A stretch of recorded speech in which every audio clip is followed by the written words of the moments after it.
Bonjour et bienvenue à vous, chers auditeurs et auditrices de Radio Maria, Côte d'Ivoire, Mans, Dieu au cœur de nos vies. Vous écoutez la fréquence 104.7 FM, nous vous parlons depuis le studio Cardinal Bernard Agré. Bienvenue dans cette nouvelle étape de notre émission, le Magistère de l'Église, une émission qui vous est proposée par Monseigneur Gaspard Bébi-Niéba, évêque de Mans. Chaque semaine, nous vous proposons de parcourir ensemble les textes du Magistère, des textes qui orientent et définissent notre foi catholique. Jusqu'ici, nous nous sommes penchés sur le chapitre 4 de la Constitution Lumen Gentium, qui fait partie du Concile Vatican II, un chapitre intitulé « Les fidèles laïcs ». Et cela nous a permis jusque-là d'explorer l'ecclésiologie du Concile Vatican II. Nous écoutons la suite du commentaire que vous faites, Monseigneur, de cette Constitution. Et voilà, et notamment ce point, l'Église, nouveau peuple de Dieu. Au nom du Père et du Fils et du Saint-Esprit, Dieu notre Père, nous te bénissons pour la mission que tu as confiée à l'Église, de témoigner de ton amour, d'annoncer à tous, de proclamer à tous les hommes, à tous les peuples, la vérité du salut dans le Christ. Nous te bénissons, Père, pour cette grâce du salut éternel, pour la vérité du salut que l'Église a la mission, le devoir d'annoncer à chacun et à tous. Merci pour ton amour, merci pour ce bonheur que tu nous as déjà donné et que nous recherchons dans l'Église. Nous te bénissons et que ta parole de grâce et de bénédiction que nous allons encore proclamer, enseigner, écouter, Père, nous fasse grandir dans cette vérité que l'Église annonce, les vérités de la foi, les vérités éternelles, pour que chacun parvienne un jour à la gloire éternelle du ciel. Au nom du Père et du Fils et du Saint-Esprit. Amen. Oui, tout à fait. Donc, le premier point donc, de notre commentaire, après avoir donc lu le chapitre 4 donc, de la Constitution Lumen Gentium, nous proposons donc à nos auditeurs un commentaire. Le premier point de ce commentaire, c'est justement sur l'ecclésiologie du Concile Vatican II, quelques points pour que justement les auditeurs puissent se situer. Et nous étions donc à ce point-là, l'Église, nouveau peuple de Dieu dans le Christ. Se fondant sur le plan de Dieu et sur la parole de Dieu, le Concile Vatican II attribue également donc, à l'Église le titre de peuple de Dieu. Voilà, titre de peuple de Dieu. Nous avons déjà vu que l'Église a défini le Concile, l'Église comme sacrement, l'Église comme communion, l'Église comme mystère. Il y a donc un autre titre important que l'Église donc attribue, donne donc le Concile donc donne à l'Église, à la communauté chrétienne, au peuple chrétien, c'est celui de peuple de Dieu. Ce titre de peuple de Dieu souligne le caractère communautaire de l'Église. Le caractère communautaire, essentiellement communautaire. Donc le caractère communautaire de l'Église et l'égalité fondamentale de tous ses membres, que l'on soit baptisé, enfin laïque, clerc, consacré. Non, l'égalité fondamentale en Dieu, dans le Christ et par l'Esprit, de tous les membres de l'Église. Tous sont membres du peuple saint de Dieu. Voilà la dignité, la grandeur de tous les baptisés dans l'Église. Souvent, on reste, comme je l'ai dit la fois passée, à l'extérieur de ce qui constitue l'essentiel. Voilà, cette appartenance est fondée sur l'appel de Dieu, l'appel de grâce dans le Christ, par la puissance du Saint-Esprit. Et cet appel donc de grâce qui est la même pour tous les membres. Tous les membres de l'Église, cet appel de grâce, cette dignité spirituelle de membre du peuple saint de Dieu, cette dignité-là est la même pour tous les membres. J'insiste bien, pour tous les membres. Donc le caractère, revenons donc, le titre de peuple de Dieu souligne le caractère communautaire de l'Église et l'égalité fondamentale de tous les membres de l'Église. De tous les membres de l'Église. Égalité fondamentale, égalité de grâce, égalité dans l'appel au salut. Égalité dans l'appel, dans le don spirituel du Saint-Esprit. Égalité dans le devoir, justement, de témoigner de l'amour de Dieu et d'annoncer l'évangile du Christ à tous et à chacun, oui.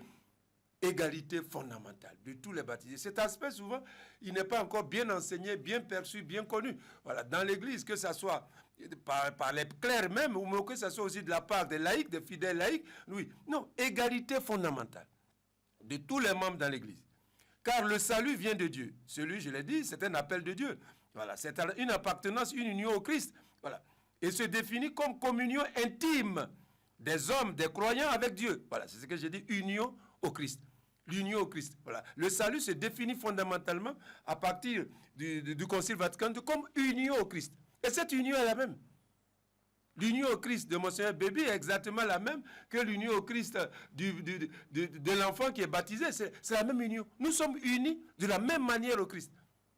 Nous sommes unis de la même manière. Donc le salut se définit essentiellement comme union au Christ. Union à Dieu par le Christ dans l'Esprit Saint. C'est ça la définition du salut. Le salut comme union au Christ, à Dieu par le Christ dans l'Esprit Saint. Et comme j'ai dit, c'est ça l'égalité fondamentale. L'égalité, ce n'est pas l'égalité d'abord extérieure, non, dans les responsabilités, non. L'égalité intérieure, structurelle, fondamentale, essentielle, se définit comme le don du salut et le salut qui se définit comme union au Christ. Union à Dieu par le Christ dans l'Esprit Saint. Et j'ai dit, cette définition est la même. C'est ça, c'est elle qui justifie l'égalité fondamentale de tous les baptisés dans l'Église. Union au Christ. Le pape est uni au Christ. Monseigneur Bébi est uni au Christ. Vous, Philippe, vous êtes unis au Christ, etc. Oui, nous sommes tous unis au Christ. Voilà. Tous unis au Christ. Et de la même manière, par la même grâce, par le même Saint-Esprit, par le même mystère dans l'Église. Donc, le salut qui se définit, qui vient de Dieu, qui est appel de Dieu, union au Christ, et qui se définit justement comme communion intime des hommes avec Dieu et communion des hommes entre eux par le Christ et dans l'Esprit Saint. À l'écoute de l'Esprit Saint, les pères conciliaires définissent donc l'Église, comme je l'ai dit, comme communion de tous les baptisés. Oui, communion de tous les baptisés. L'Église comme communion, convocation, rassemblement, union et communion de tous les baptisés. Baptisés clercs, baptisés laïcs, mais baptisés. L'Église est la famille des baptisés, par le Christ et dans l'Esprit Saint. Elle est la communion des baptisés avec Dieu le Père, dans le Fils et par l'Esprit Saint, et la communion des baptisés entre eux, dans le Christ et par l'Esprit Saint. Donc, communion. D'abord, union intime avec Dieu. Union intime avec Dieu, par le Christ et dans l'Esprit Saint. Et union dans le Christ de tous les baptisés, dans le Christ par l'Esprit Saint. Le nouveau peuple de Dieu dans le Christ, qu'est l'Église, est composé donc de tous les baptisés, oui, de tous les baptisés. Et je me plais à dire baptisés clercs et baptisés laïcs. Baptisés clercs et baptisés laïcs. Pour bien souligner que, oui, nous sommes tous des baptisés. Baptisés clercs et baptisés laïcs. Donc, l'Église est composée de tous les baptisés, baptisés clercs et baptisés laïcs. Et au numéro 9 de la Constitution dogmatique sur l'Église Lumen Jésus, le Concile Vatican II décrit ce nouveau peuple de Dieu en ces termes, et je cite, « Il a plu à Dieu que les hommes ne reçoivent pas la sanctification et le salut séparément, hors de tout lien mutuel. Il a voulu au contraire en faire un peuple qui le connaîtrait selon la vérité et le servirait dans la sainteté. Cette alliance nouvelle, le Christ l'a instituée. C'est la nouvelle alliance dans son sang, confère 1 Corinthiens 11, 25. Il appelle la foule des hommes de parmi les juifs et de parmi les gentils pour former un tout, non selon la chair, mais dans l'esprit, et devenir le nouveau peuple de Dieu. Ceux en effet qui croient au Christ, qui sont renés, non d'un germe corruptible, mais du germe incorruptible, qui est la parole du Dieu vivant, confère 1 Pierre 1, 23, non de la chair, mais de l'eau et de l'Esprit Saint, confère Jean 3, 5, 6, ceux-là deviennent ainsi finalement une race élue, un sacerdoce royal, une nation sainte, un peuple que Dieu s'est acquis, ceux qui autrefois n'étaient pas un peuple, étant maintenant le peuple de Dieu. Confère 1 Pierre 2, 9 à 10. Fin de citation. C'est pourquoi les participants au Concile Vatican II ont fait précéder la diversité et la distinction des responsabilités, des offices et des ministères, des responsabilités communes à tous les membres du peuple de Dieu, à tous les baptisés, qu'ils soient baptisés clercs ou baptisés laïcs. Ainsi, cette description de l'Église du Concile Vatican II dans la Constitution sur l'Église évite d'identifier le peuple des baptisés aux clercs, c'est-à-dire aux évêques, aux prêtres et aux diacres. Donc, par cette présentation, par ce titre de peuple de Dieu, l'Église, donc le Concile Vatican II, évite la confusion antérieure qui avait fini par confondre les clercs avec l'Église. Quand on parle d'Église, on parle d'évêque, on parle de ceci. Voilà. Donc, en définissant l'Église comme peuple de Dieu, le Concile Vatican II évite justement, voilà, ne rend plus possible en quelque sorte cette confusion. Donc, l'Église égale famille de Dieu qui est composée de tous les baptisés, baptisés clercs et baptisés laïcs. Baptisés clercs et baptisés laïcs. Et c'est pour ça que dans la présentation dans l'organisation donc de la constitution sur l'Église, on a pris l'essentiel. D'abord, a été mis sur ce qui appartient à tous les baptisés, ce qui est essentiel, avant de préciser les responsabilités particulières de chaque catégorie de baptisés. De chaque catégorie de baptisés. Donc, on ne commence plus au début, donc le premier chapitre donc, de la Constitution n'est pas consacré, par exemple, aux évêques ou au pape. Non, on parle du mystère de l'Église. On parle du peuple de Dieu. Donc, on parle de ce qui est commun, ce qui appartient à tous les membres de l'Église, à tous les baptisés. Et cela est essentiel. Et cela, je ne peux pas dire que ça s'oppose, mais c'est une autre présentation qui est différente de la présentation de l'Église avant le Concile Vatican II. Donc, ainsi, cette description de l'Église du Concile Vatican II dans la Constitution sur l'Église évite de confondre, d'identifier le peuple des baptisés aux clercs, c'est-à-dire aux évêques, aux prêtres et aux diacres. Cette confusion donc n'est plus possible, puisque le texte du Concile Vatican II met en valeur ce que tous les chrétiens, tous les baptisés ont en commun et qui justifie leur appartenance commune au nouveau peuple de Dieu. Appartenance commune au nouveau peuple de Dieu, au peuple saint de Dieu, dans le Christ et par la puissance du Saint-Esprit, qui est la grâce du salut qu'ils ont tous reçu en vertu du sacrement du baptême. Voilà.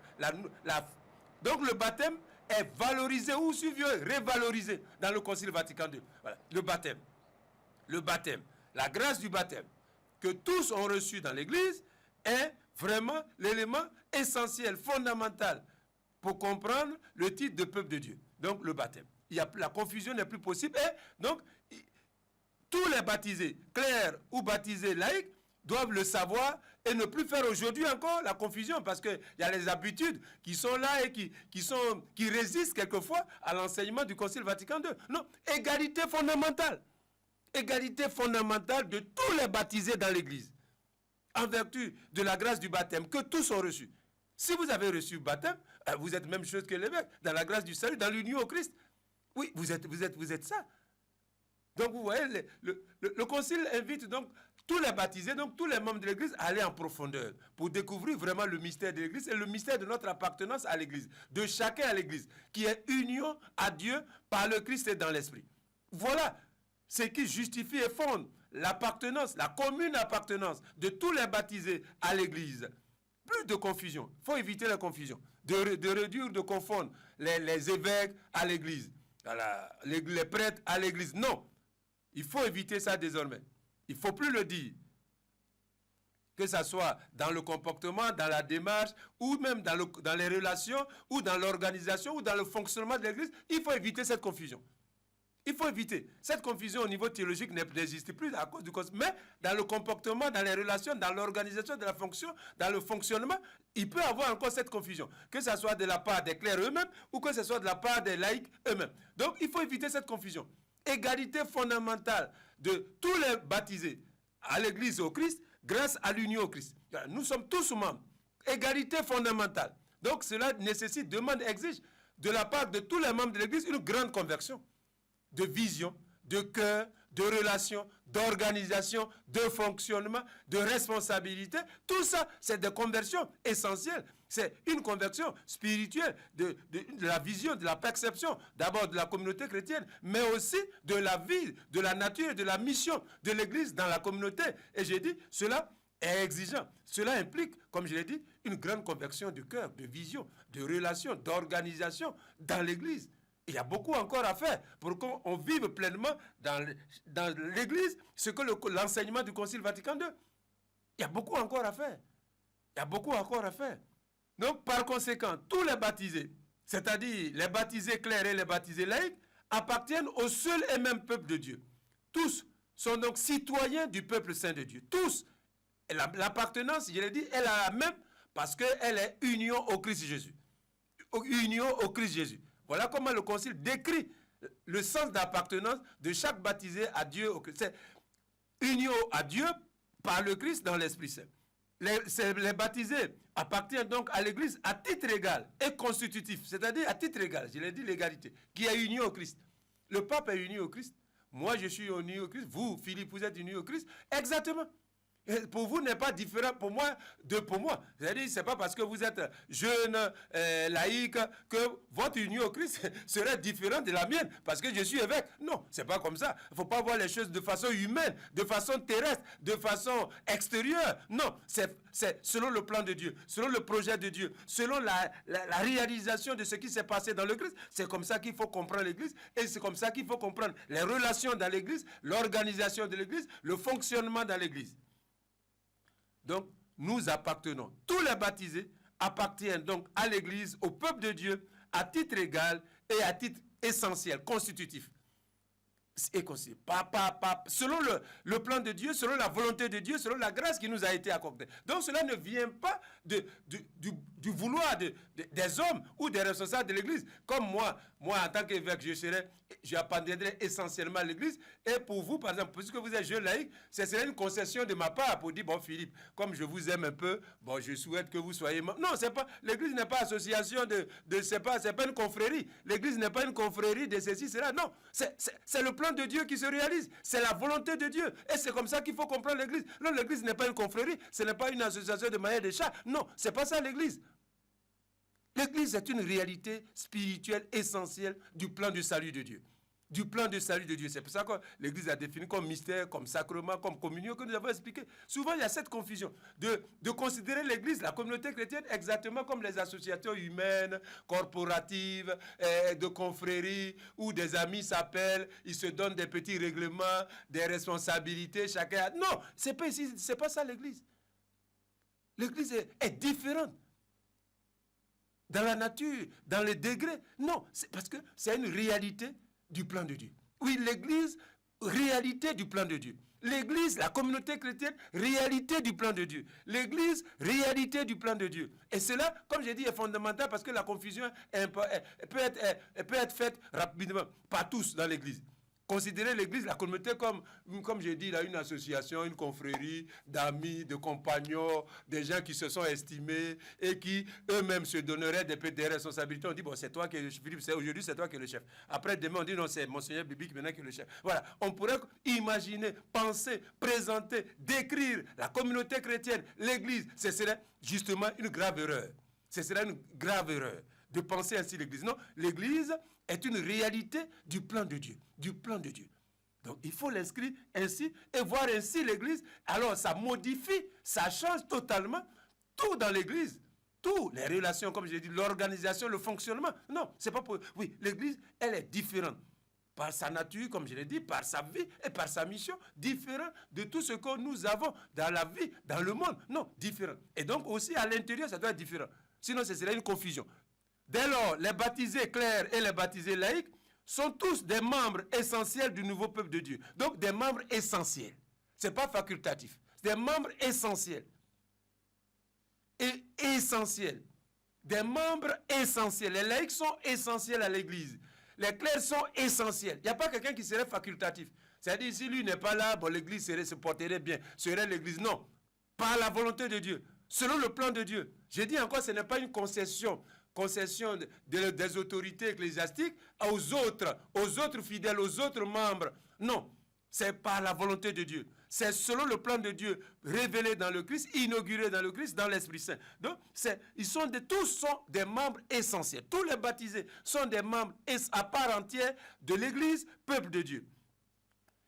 Ils sont certes des membres différents, mais des membres complémentaires selon le plan de Dieu, manifestés dans le Christ, réalisés dans l'Esprit Saint, et selon les responsabilités, les offices et les ministères particuliers reçus de Dieu. Donc, des membres différents et complémentaires selon le plan de Dieu, le Père, dans le Christ et par l'Esprit Saint, et selon les responsabilités, les offices et les ministères particuliers reçus de Dieu. À ce titre, tous les baptisés, les clercs et les laïcs sont appelés, en vertu des dons spirituels particuliers que Dieu leur a accordés dans l'Église, à coopérer, à travailler à son édification, à sa sanctification et à sa mission d'évangélisation. Tous, justement, puisque nous appartenons à titre égal à l'Église, la mission, la vie de l'Église nous revient à nous tous.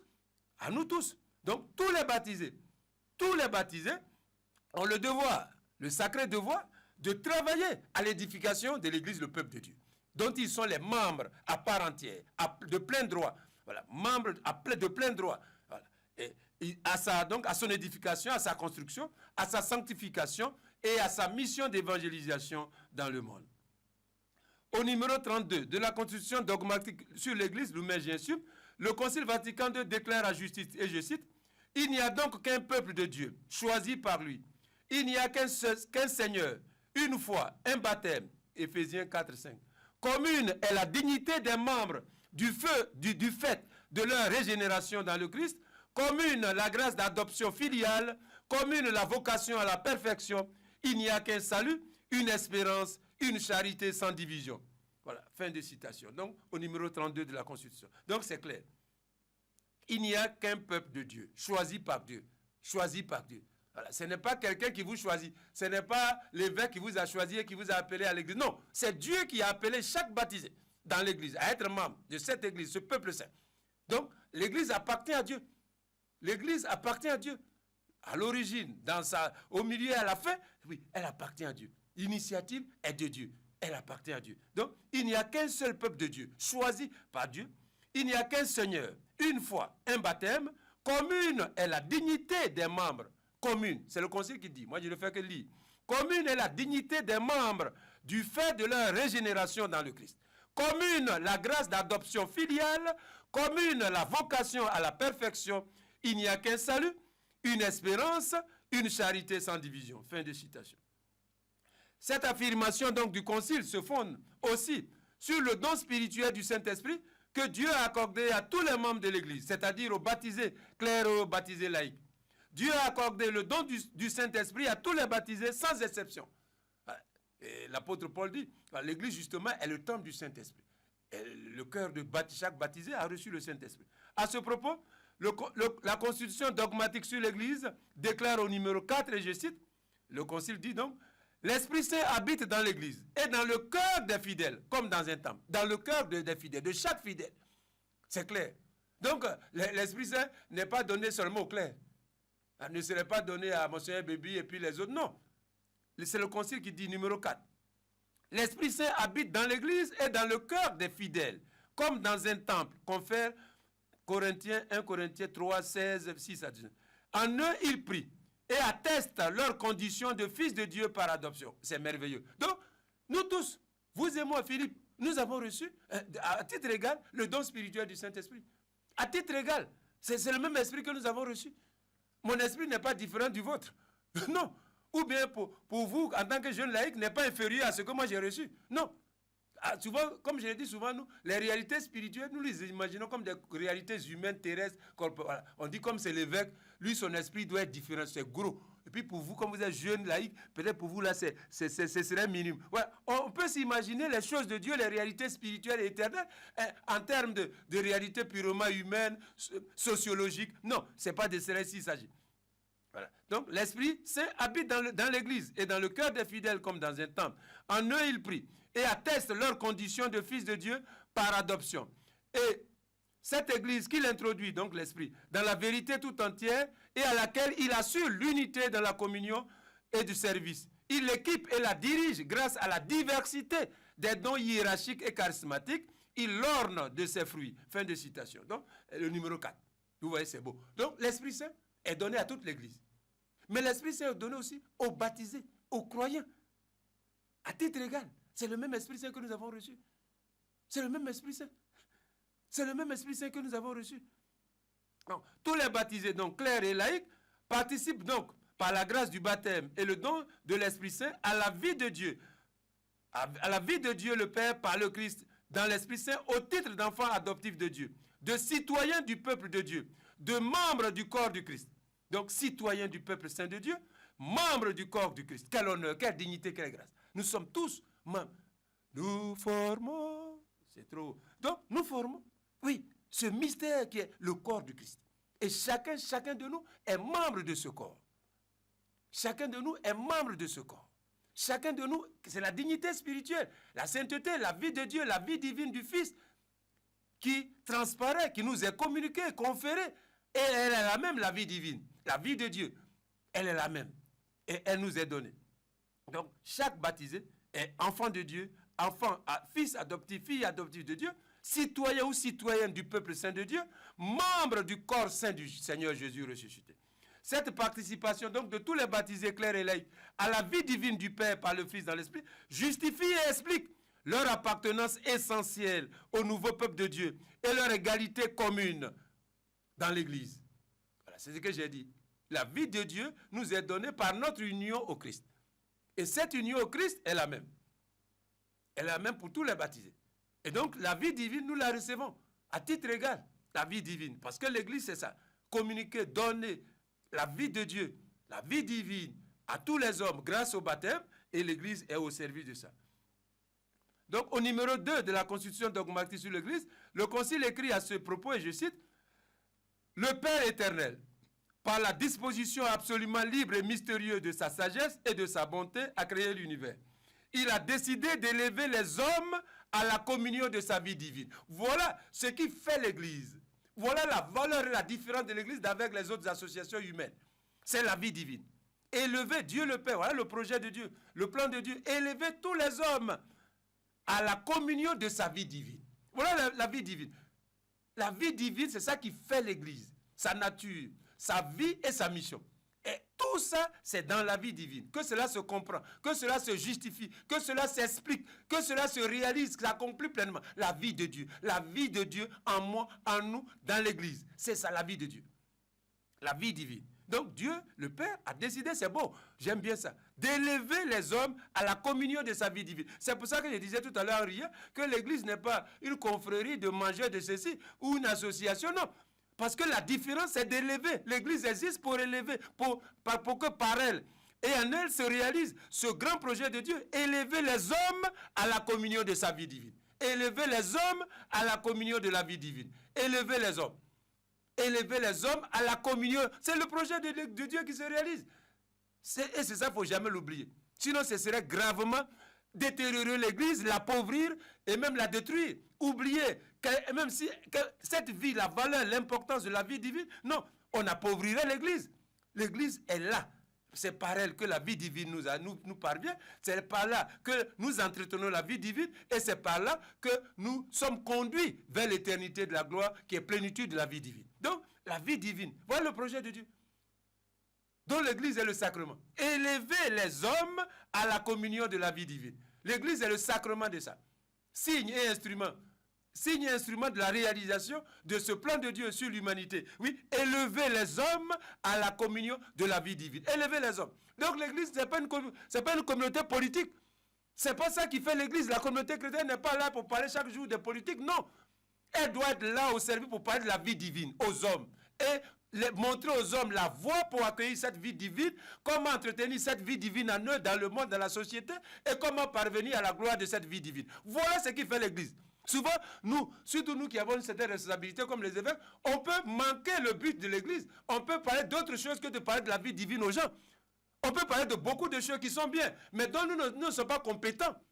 Il y a d'autres qui peuvent parler de ça, et mieux que nous. Nous devons parler de la vie divine. Quand nous prenons la parole, c'est pour parler d'abord de la vie divine. Comment élever la société, les humains, à la vie divine dans le Christ. Voilà ce qui fait la valeur, la consistance d'une prédication dans l'Église. Et de l'Église, c'est par rapport à la vie divine. Ramener les gens à la vie divine, les élever à la vie divine. Oui, voilà ce que devrait être la valeur, la consistance de tout discours d'évêque, de prêtre, de toute personne, de tout baptisé qui parle dans l'Église et au nom de l'Église, ça doit être toujours en référence à la vie divine. Non, sinon il ne parlait plus authentiquement au nom de l'Église. C'est la vie divine. Je le dis pour moi-même, pour nous tous, on peut l'oublier. C'est la vie divine qui donne consistance et valeur à tout discours dans l'Église et de l'Église. Parce que c'est la vie divine qui est le noyau, le point dur, oui, du plan de Dieu dans le Christ par l'Esprit Saint. Oui, Dieu le Père a décidé, dit le Concile, d'élever les hommes à la communion de la vie divine. Donc, quand moi, mon cher bébé, je parle, c'est ceux qui m'entendent, je dois leur donner la volonté, l'encouragement, la détermination, ou les moyens, ou les voies pour les élever à la vie divine. Alors, j'ai atteint mon objectif, j'ai atteint mon but, le résultat, comme pasteur, comme évêque, comme serviteur de Dieu, de l'Église, j'ai atteint mon objectif. Mais si je laisse la vie divine pour parler de choukouya, des choses qui n'ont rien à voir à la vie divine, non, je ne parle plus au nom de l'Église. Ah, ça, c'est un danger pour nous qui parlons. On ne fait pas attention souvent. On ne prête pas attention à ça. Non. Le discours, on ne doit pas appauvrir le discours de l'Église. Et dans l'Église, le discours dans l'Église doit être riche de la vie divine. Ceux qui nous écoutent, c'est pour les élever à la vie divine. Oui, c'est ça. Donc, ça c'est au numéro 2 de la constitution dogmatique Lumen Gentium. Voilà. Même chose encore, et moi finis par là, même chose encore, les pères du Concile Vatican II reprennent cette même idée de la participation de tous les membres, de tous les baptisés à la vie divine trinitaire au numéro 2 de la constitution dogmatique sur la révélation divine qu'on appelle en latin Dei Verbum. Donc, même chose au numéro 2 de Dei Verbum, voilà ce que dit encore le Concile Vatican II. Il a plu à Dieu, dans sa sagesse et sa bonté, de se révéler en personne et de faire connaître le mystère de sa volonté, grâce auquel les hommes, par le Christ, le Verbe fait chair, accèdent dans l'Esprit Saint auprès du Père et sont rendus participants de la nature divine. Donc, ils sont rendus participants encore de la vie de Dieu, la nature divine. Voilà. Donc, je dis bien que nous qui parlons au nom de Dieu et dans l'Église, il ne faut pas l'oublier. Ah, non, notre discours ne doit pas être politique, sociologique, anthropologiquement. Non. La différence, notre discours, nos paroles, nos propos avec les autres, non, c'est par rapport à la vie divine. Comment élever, de quelle manière accompagner, entretenir la vie divine dans le cœur des baptisés, dans l'Église et dans le monde, voilà ce qui doit donner consistance et valeur. Et donc, je m'appuie donc sur ces citations du Concile Vatican II pour dire vraiment que le Concile, vous voyez la spécificité du Concile, c'est un Concile essentiellement spirituel. Oui, le point central de tout le discours du Concile, c'est la vie de Dieu. Voilà. Élever les hommes à la vie de Dieu. Tout le Concile Vatican II parle de ça. La vie divine, la vie de Dieu. La vie de Dieu, voilà ce qui fait l'Église.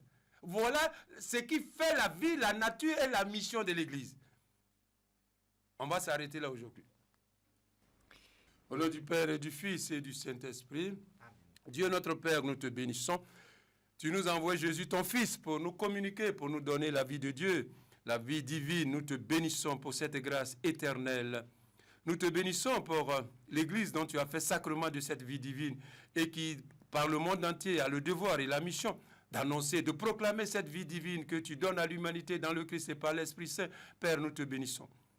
Par la puissance du Saint-Esprit, que l'Église accomplisse sa mission malgré les difficultés, les épreuves, le péché, et qu'un jour, toute l'humanité, Père, s'accomplisse dans la gloire du ciel, dans la vie divine de ton Christ, lui qui règne aujourd'hui, demain et pour les siècles des siècles. Amen. Au nom du Père et du Fils et du Saint-Esprit. Amen. Amen.